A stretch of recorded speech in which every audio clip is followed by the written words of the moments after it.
So, this weekend I was going to release my 420th dose. But it's Memorial Day in the US, where the bulk of my audience is. And would you believe it? A lot of people like to spend it with their families and friends, go outside for a change. Traditionally, a lot of media sees a huge dip in viewership this weekend. And then summer actually hits and everyone retreats back to the comfort of their air conditioning in the always welcoming bosom of social media. So, next week I'll release dose number 420. The week after that, we'll revisit the worst songs of 2011. And this week, you can enjoy a video I originally did for Patreon about people who hate being around other people's families. Very apt for the holiday. Enjoy! As you may or may not know, I'm a dink. Yeah, Buckley, we know. You're also a few other names I can't call you in the first 8 seconds of a YouTube video. Yeah, that too. But I mean, I'm a DINK.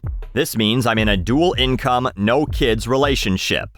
I have no interest in having children. I don't want to share my Xbox. And for my generation, as well as the oldest members of Gen Z, this seems like it might be a pretty normal thing. The birth rate in the USA has been declining since 2007, and is much, much lower than it was in 1970. Although technically, more babies are being born now than in the 70s, because statistics are weird. The last couple of years saw a little spike. During the pandemic, Americans were forced to stay home with their significant others, and locked in a house together all day, human beings aren't particularly creative. But ultimately, the idea that women are more than just baby factories, and men don't want to be burdened with more responsibility, coupled with the fact that all you need to do is look at Twitter and go, do we really need to bring more people into this world? Has led to not just a lower birth rate, but an almost anti-child sentiment that's become more accepted. And to demonstrate this, a restaurant in New Jersey recently announced that it would no longer allow kids under 10. A lot of restaurants have things like kids eat free nights or discounted kids menus, things like that. No, this place, Nettie's House of Spaghetti, announced that because of noise levels, lack of space for high chairs, cleaning up crazy messes, and the liability of kids running around the restaurant, and due to some recent events, they'll no longer allow children under 10 to dine in the restaurant. Now, I was expecting a huge backlash from this, but first, the post on Facebook got 16,000 love reactions, 14,000 likes, and only 899 angry reactions. And there are some angry comments, sure. Pure discrimination, and I will never patronize nor recommend your restaurant ever. And I hope someone brings this to court.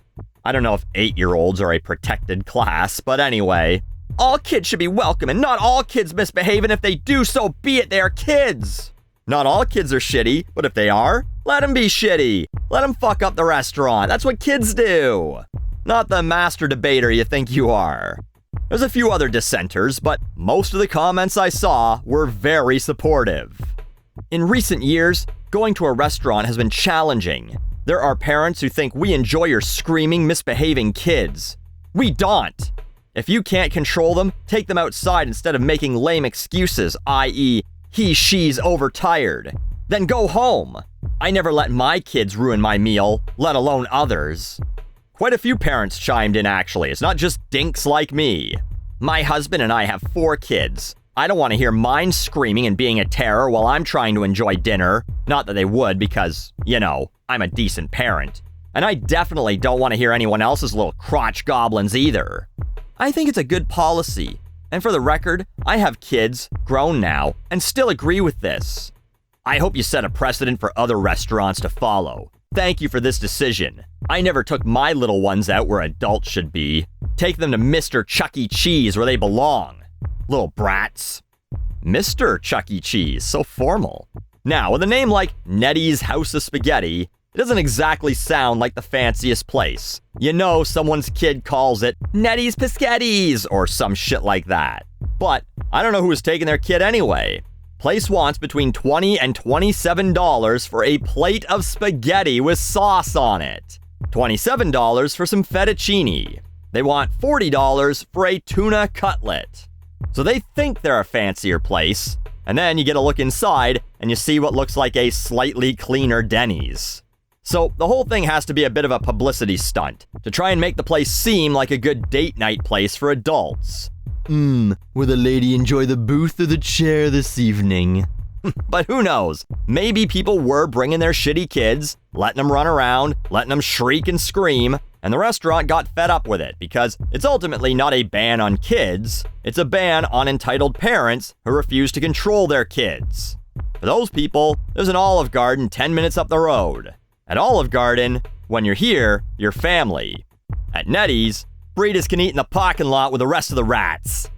But I think that, as millennials and Gen Z get a little older and start to own businesses, you're going to see more of this. More places going child-free as a way to cater to adults who want to be able to throw a tantrum over their order not being right without any competition from those pesky, annoying children.